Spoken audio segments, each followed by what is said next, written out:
Hello बच्चों, कैसे हैं आप। बच्चों, आज हम पढ़ेंगे कक्षा 8 साइंस यानी कि विज्ञान के अंतर्गत पहला अध्याय फसल उत्पादन एवं प्रबंध। आप देख रहे हैं यहाँ पर, ये आपका साइंस का पहला चैप्टर फसल उत्पादन एवं प्रबंध। हम आपको बताएंगे बच्चों इस पाठ से संबंधित प्रश्नों के उत्तर, लेकिन उससे पहले आइए एक नज़र डालते हैं पाठ पर। आप इस पाठ को यहाँ से भी पढ़ सकते हैं और अपनी पाठ्य पुस्तक से भी। तो एक बार पाठ को ज़रूर से ज़रूर पढ़ लें, इससे आपको यहाँ पर काफ़ी कुछ जानकारी मिल जाएगी बच्चों। और यहाँ पर जो आपको प्रश्नों के उत्तर बताए जाएंगे उन्हें आप अच्छे से समझ पाएंगे, इसलिए एक बार पाठ को ज़रूर से ज़रूर पढ़ लें। इसके साथ ही बच्चों ध्यान रखें, यदि अभी तक आपने चैनल को सब्सक्राइब नहीं किया तो चैनल को भी सब्सक्राइब अवश्य कर दें, बेल आइकन भी दबा दें बच्चों, ताकि आपको कक्षा 8 साइंस के अंतर्गत आने वाली प्रत्येक वीडियो की नोटिफिकेशन मिलती रहेगी। तो देख रहे हैं ना आप यहाँ पर, ये है आपका कक्षा 8 साइंस के अंतर्गत पहला चैप्टर फसल उत्पादन एवं प्रबंध। और जैसे ही बच्चों यहाँ पर ये पाठ समाप्त होता है, हम आपको लिए चलेंगे इस पाठ के प्रश्न उत्तरों पर। आप उन्हें अपनी नोटबुक में नोट करें, अच्छे से समझें और उन्हें याद करें। तो देख रहे हैं ना आप यहाँ पर, ये आपका पाठ है। और इसके बाद बच्चों यहाँ पर शुरू हो जाते हैं ये पाठ के प्रश्न हैं, जिनका उत्तर हम आपको यहाँ पर अभी बताने वाले हैं। तो आप लगातार देखते रहें वीडियो और जुड़े रहें हमारे साथ। तो चलिए ज़्यादा देर न करते हुए जान लेते हैं इस पाठ के प्रश्न उत्तर।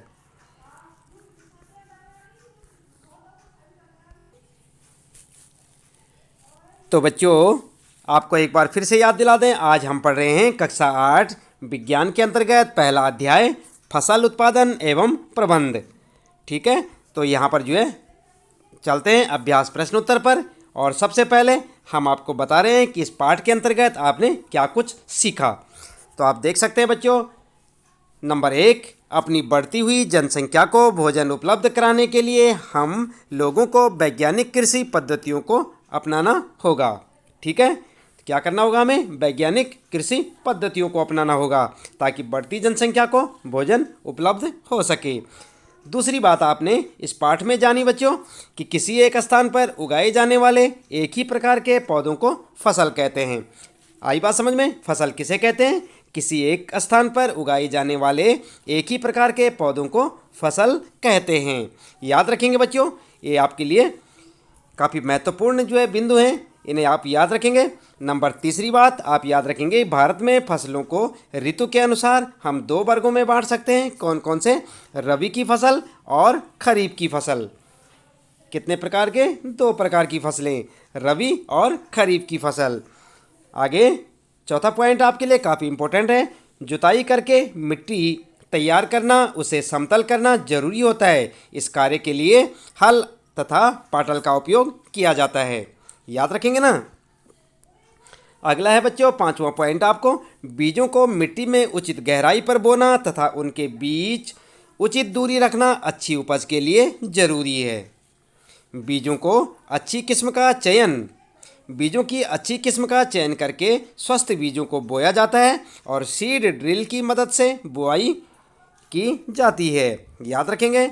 नंबर 6, मिट्टी में पोषक तत्वों की समृद्धि और पुनः पूर्ति की आवश्यकता होती है, जिसे कार्बनिक या रासायनिक खाद तथा उर्वरक के उपयोग से किया जाता है। फसलों की नई किस्मों के आने से रासायनिक उर्वरकों के प्रयोग या उपयोग में बहुत वृद्धि हुई है। 7वां पॉइंट आपके लिए, उचित समय एवं अंतराल पर फसल को पानी देना सिंचाई कहलाता है। सिंचाई किसे कहते हैं आप समझे ना, उचित समय एवं अंतराल पर फसल को पानी देना ही सिंचाई कहलाता है। आगे निराई एवं अवांछित या बेकार एवं बिना उगाए पौधों को हटाया जाता है, जिन्हें क्या कहते हैं, खरपतवार। क्या कहते हैं, खरपतवार। अगला पॉइंट है, कटाई का अर्थ है पकी हुई फसल को अपने हाथों या मशीन से काटना। याद रखेंगे। 10वां है, अनाज के दानों को भूसे से अलग करना थ्रेसिंग कहलाता है। क्या कहलाता है, थ्रेसिंग। और इसके बाद 11वां पॉइंट है बच्चों, बीजों को पीड़कों एवं सूक्ष्म जीवों से सुरक्षित करने के लिए भंडारण जरूरी है। और 12वां पॉइंट याद रखेंगे, पशुओं को पालकर भी खाद्य पदार्थ प्राप्त किया जाता है, जिसे पशुपालन कहते हैं। क्या कहते हैं? पशुपालन। तो यहाँ पर ये थे आपके लिए काफ़ी इंपॉर्टेंट पॉइंट थे। यहाँ पर इन आप जो है 10-12 जो भी पॉइंट हैं इनको आप याद रखेंगे कि आपने इस पाठ में क्या क्या सीखा। ठीक है, इसके बाद आइए बच्चों चलते हैं पाठ के प्रश्न उत्तरों पर। अभ्यास प्रश्न उत्तर में, और सबसे पहला प्रश्न आप देख सकते हैं, उचित शब्द छांटकर रिक्त स्थानों की पूर्ति कीजिए। यही है ना आपका पहला प्रश्न। और यहाँ पर कुछ शब्द दे रखे हैं आपके लिए, जैसे तैरने, जल, फसल, पोषक और तैयारी। ठीक है, और ये कै वाला प्रश्न है आपके लिए, एक स्थान पर एक ही प्रकार की बड़ी मात्रा में उगाए गए पौधों को कहते हैं। क्या कहते हैं? आपको यहाँ पर लिखना होगा, अभी हम बताएंगे आपको, आप देखते रहें। और ख वाला है बच्चों, फसल उगाने से पहले प्रथम चरण मिट्टी की, यहाँ पर जो है आपको लिखना है। क्या लिखना है अभी हम बताएंगे आपको, आप जुड़े रहे हमारे साथ। और ग वाले में क्षतिग्रस्त बीज जल की सतह पर, और यहाँ पर फिर आपके लिए रिक्त स्थान छोड़ रखा है, यहाँ पर आपको लिखना है। क्या लिखना है अभी बताते हैं बच्चों। और घ वाला है, फसल उगाने के लिए पर्याप्त सूर्य का प्रकाश एवं मिट्टी से, और ये 2 जगह यहाँ पर खाली है, तथा आवश्यक है। तो क्या क्या आप यहाँ पर लिखेंगे, चलिए देख लेते हैं। सबसे पहले आपने देखा था कै वाले में यहाँ पर लिखेंगे आप फसल, और ख वाले में तैयारी, ग वाले में तैरने, और घ वाले में पोषक जल। 2 है ना वहाँ पर, तो एक में लिखेंगे पोषक, एक में लिखेंगे जल। तो फर्स्ट वाले में कै वाले में लिखेंगे, ये था आपका कै।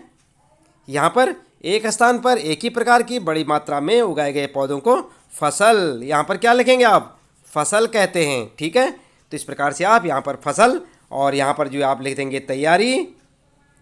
ठीक है, दूसरे में तैयारी, और तीसरे में लिखेंगे तैरने, आपको जैसे दिखाई दे रहा है यहाँ पर, ग में तैरने, और घ में पोषक तथा जल। यहाँ पर जो है पोषक लिखेंगे, यहाँ पर जल।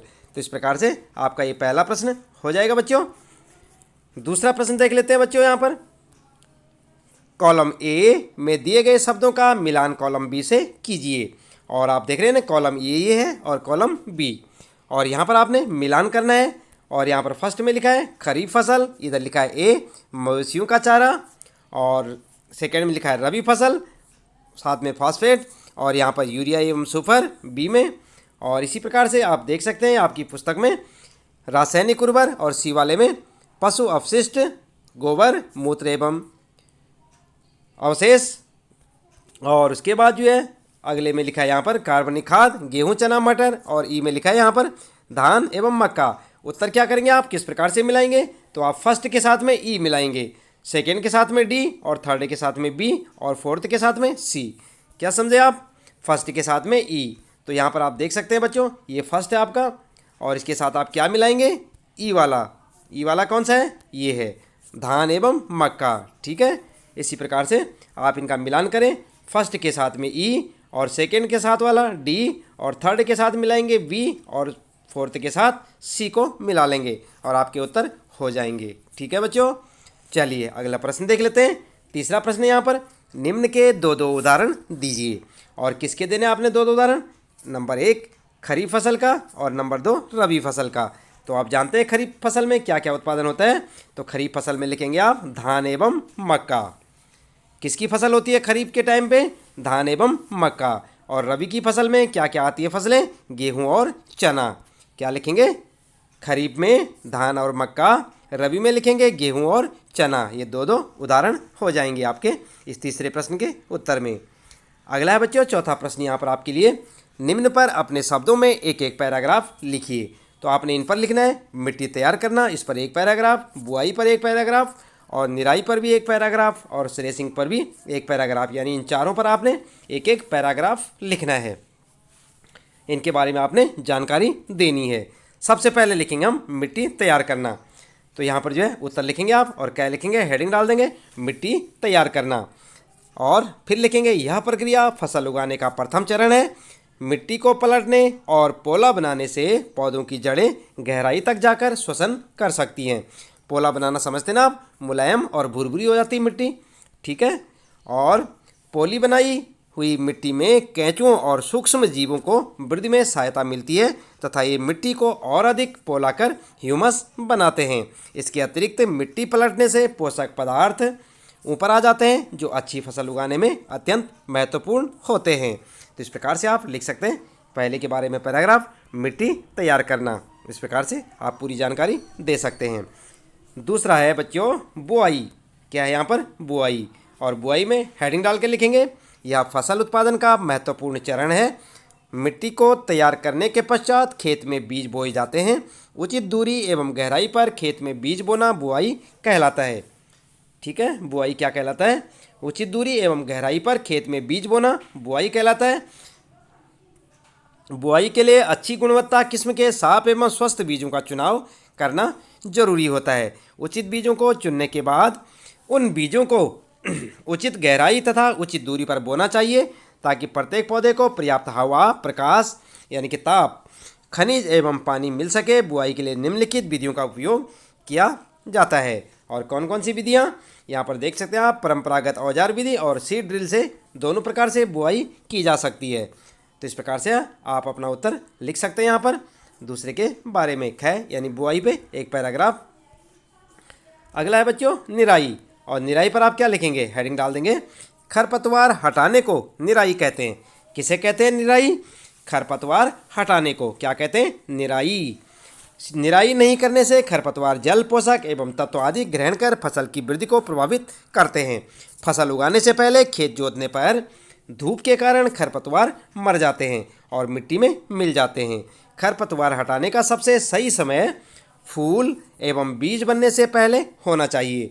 खरपतवार को हाथ, खुरपी आदि की सहायता से हटाया जा सकता है। आप देखते हैं ना कई बार खेतों में जो हमारी फसलें होती हैं उनके बीच में घास, जंकाड़ या बेकार की वस्तुएं जम जाती हैं, या बेकार के जो पौधे जम जाते हैं उन्हें क्या कहते हैं? उनको हटाना ही खरपतवार का नाश करना कहते हैं, या खरपतवार कहते हैं उन सबको।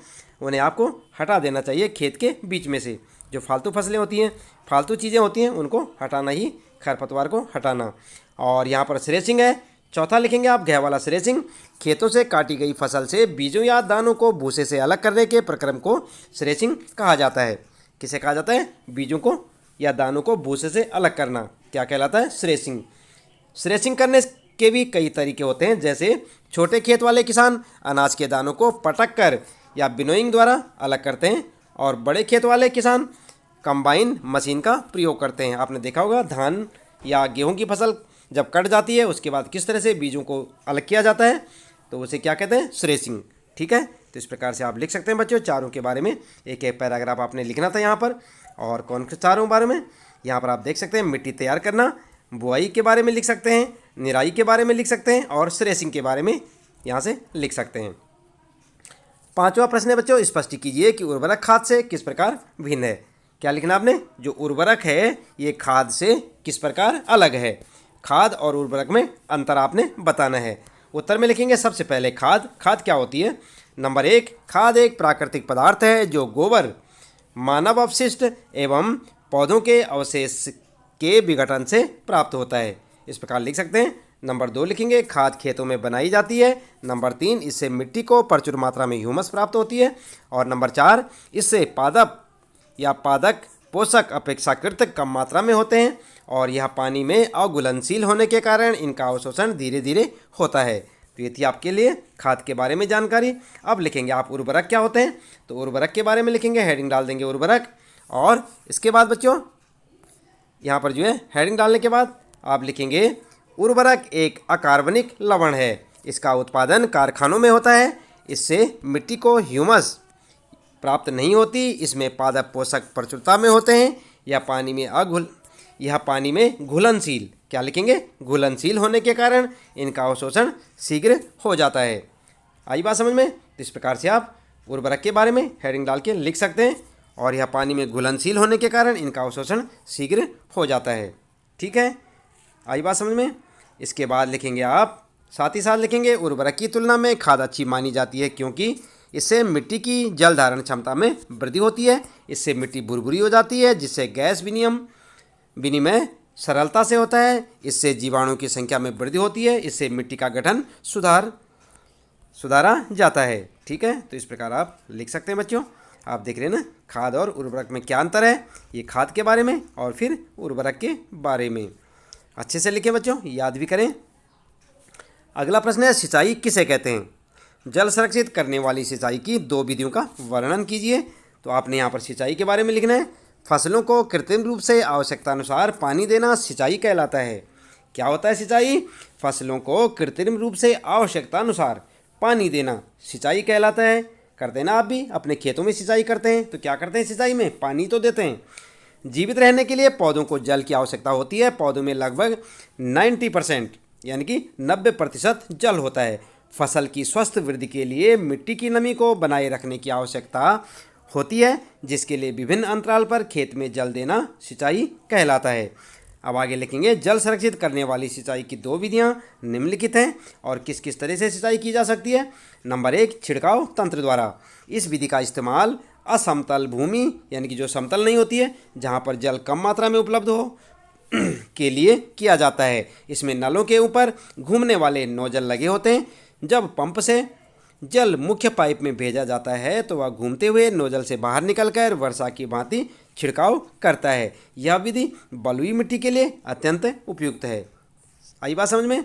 किस मिट्टी के लिए? बलुई मिट्टी के लिए, जिसमें बालू या रेत अधिक होती है। तो इसमें क्या होता है? छिड़काव तंत्र के लिए छिड़काव तंत्र विधि से सिंचाई की जाती है। अगला है बच्चों ड्रिप तंत्र, यानी कि ड्रिप जो विधि है उसे सिंचाई की जाती है। इसमें जल बूंद बूंद करके पौधे पर गिरता है या पौधों पर गिरता है और बेकार नहीं होता। यह कम पानी वाले क्षेत्रों के लिए एक वरदान है। यह विधि फलदार पौधों, बगीचों आदि को पानी देने का सर्वोत्तम तरीका है। कौन सा? ड्रिप तंत्र। याद रखेंगे ड्रिप तंत्र। अगला है प्रश्न बच्चों 7वां, यदि गेहूं को खरीफ ऋतु में उगाया जाए तो क्या होगा? चर्चा कीजिए। यानी कि बेमौसम। क्या समझे आप? गेहूं का मौसम नहीं होता ना उस टाइम, तो अगर इसे खरीफ ऋतु में उगाया जाए तो क्या होगा?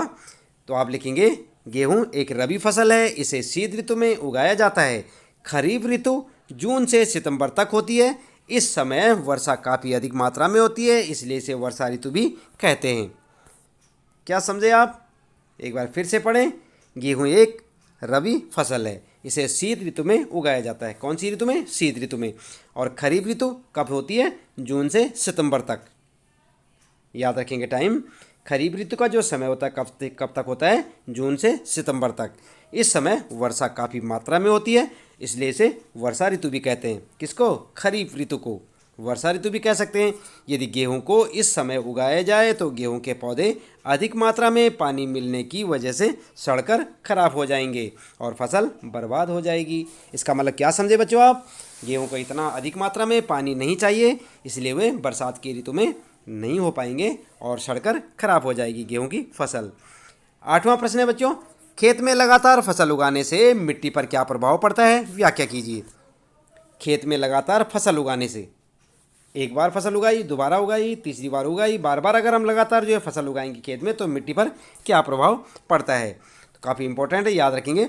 खेत में लगातार फसल उगाने से मिट्टी में कुछ पोषक तत्वों की कमी हो जाती है, जिससे उसकी उर्वरता भी कम हो जाती है। यही कारण है कि खेत में लगातार फसल नहीं उगानी चाहिए और खेत को कुछ समय के लिए परती छोड़ देना चाहिए, यानी कि एकदम खाली छोड़ देना चाहिए। एक अन्य तरीका फसल चक्रण है, फसल चक्रण है। आप यहाँ पर चक्रण लिखें। इसमें किसान एक फसल के बाद दूसरी किस्म की फसल उगाते हैं, जिससे मिट्टी में नाइट्रोजन का पुनः पूरण होता रहता है। यानी कि लगातार एक ही किस्म की फसल ना उगाने के बजाय अलग अलग प्रकार की फसलें उगाते हैं, जिससे क्या होता है? मिट्टी में नाइट्रोजन का पुनः जो है पूरण होता रहता है। ठीक है, तो इस प्रकार से आप लिख सकते हैं यहाँ पर 8वां प्रश्न और उसका उत्तर। 9वां प्रश्न है बच्चों, खरपतवार क्या है? हम उनका नियंत्रण कैसे कर सकते हैं? उत्तर में आप लिख सकते हैं, खरपतवार के बारे में भी हमने आपको पहले भी बताया।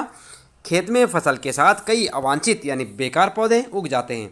आपने देखा होगा गेहूं या धान के बीच में कई जो है बेकार पौधे उगे होते हैं। इन पौधों को खरपतवार कहते हैं। इनको निराई के द्वारा हटाना बहुत ज़रूरी होता है, क्योंकि ये फसल की वृद्धि पर प्रभाव डालते हैं और पशुओं एवं मनुष्यों के लिए विषैले भी हो सकते हैं बच्चों। उनको नियंत्रण करने के कई तरीके हैं। क्या क्या तरीके हैं? नंबर 1, फसल उगाने से पहले खेत जोतकर इससे खरपतवार पौधे सूखे मर जाते हैं।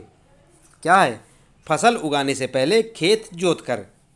आई बात समझ में? इतना समझे आप किस तरह से हटा सकते हैं?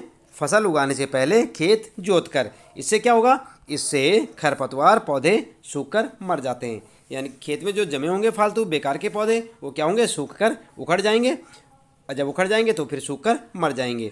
नंबर 2, फूल एवं बीज बनने से पहले हाथ से खुरपी आदि की सहायता से पौधों को उखाड़ना। यानी कि आप देखते हैं कि खेत में कुछ बेकार पौधे जमे हुए हैं तो उनको आप जो है खुरपी हाथ से उखाड़ कर फेंक सकते हैं। नंबर 3 तरीका है खरपतवार से बचने का। खरपतवार नाशी रसायनों का उपयोग करके इससे खरपतवार पौधे मर जाते हैं। कई केमिकल या दवाइयाँ ऐसी होती हैं जिससे अवांछित पौधे या बेकार जो पौधे जमे होते हैं वो जो है सूख जाते हैं या सड़कर गल जाते हैं। तो इस प्रकार से आप इन विधियों को अपना सकते हैं यहाँ पर खरपतवार को नियंत्रण करने के लिए। अगला है बच्चों 10वां प्रश्न यहाँ पर, और इसमें पूछा है निम्न बॉक्स को सही क्रम में इस प्रकार लगाइए कि गन्ने की फसल उगाने का रेखाचित्र तैयार हो जाए। क्या उगाना आपने, गन्ने की फसल। तो यहाँ पर देखेंगे आप, प्रश्न आपके लिए ये है, फसल को चीनी मिल में भेजना नंबर 1, नंबर 3 5 में लिखा है यहाँ पर मिट्टी तैयार करना, नंबर 2 में सिंचाई, नंबर 3 कटाई, नंबर 4 बुआई, नंबर 5 मिट्टी तैयार करना, नंबर 6 खेत की जुताई करना और नंबर 7 खाद देना। अब इसको जो है आपने सही क्रम में लगाना है कि सबसे पहले क्या कार्य होगा और उसके बाद क्या होगा। तो उत्तर में आप क्या लगा सकते हैं, उत्तर आप इस प्रकार से लिख सकते हैं, सबसे पहले हमें क्या करना होगा, मिट्टी तैयार करनी होगी, फिर खेत की जुताई करना, फिर बुआई करना, खाद देना और सिंचाई, फिर कटाई और फसल को चीनी मिल में भेजना। तो इस प्रकार से आप अपना उत्तर लिख सकते हैं बच्चों। देख रहे हैं ना आप, ठीक इसी प्रकार से आप अपना उत्तर लिखें। इसके बाद 11वां प्रश्न है, नीचे दिए गए संकेतों की सहायता से पहेली को पूरा कीजिए। यहाँ पर आपके लिए एक पहेली है और पहेली में क्या है आप देख सकते हैं, इस प्रकार से ये बना हुआ है, यहाँ पर एक टेबल सी बनी हुई है, ये देख सकते हैं आप, पहेली अंतराल बना हुआ है। और यहाँ पर क्या करेंगे आपने देखना है कि ऊपर से नीचे की ओर नंबर 1 सिंचाई का एक पारंपरिक तरीका और बड़े पैमाने पर पालतू पशुओं की उचित देखभाल करना, नंबर 3 फसल जिन्हें वर्षा ऋतु में बोया जाता है और नंबर 6 फसल पक जाने के बाद काटना। इसी प्रकार से बच्चों बाईं से दाईं ओर आपको क्या लिखना है, शीत ऋतु में उगाई जाने वाली फसलें, नंबर 4 पर लिखना है एक ही किस्म के पौधे जो बड़े पैमाने पर उगाए जाते हैं, और नंबर 5 पर लिखना आपने रासायनिक पदार्थ जो पौधों को पोषक प्रदान करते हैं, नंबर 7 खरपतवार हटाने की प्रक्रिया को क्या कहते हैं, ये आपको लिखना है। किस प्रकार से करना है, सबसे पहले आइए देख लेते हैं उत्तर में। यहाँ पर जो है सिंचाई का एक पारंपरिक तरीका, तो यहाँ पर क्या लिखेंगे आप देख रहे हैं ना आप, ये तो क्या हो सकता है पारंपरिक तरीका, यहाँ पर नंबर 1 पे लिखना आपने, तो यहाँ पर रह लिखा हुआ है रह, फिर यहाँ पर लिखेंगे आप है और यहाँ पर टे, तो क्या हो जाएगा रहट, हो गया ना रहट। और इसी प्रकार से आप यहाँ पर उत्तर में देख सकते हैं बच्चों, उत्तर में आप लिखेंगे रहट और ध्यानपूर्वक देखें, ये उत्तर है आपके लिए रहट। और यहाँ पर लिख सकते हैं आप रवि, यहाँ पर लिखेंगे आप खरीफ, यहाँ पर लिखेंगे पशुपालन और यहाँ पर जो है कटाई और यहाँ पर उर्वरक और यहाँ पर निराई।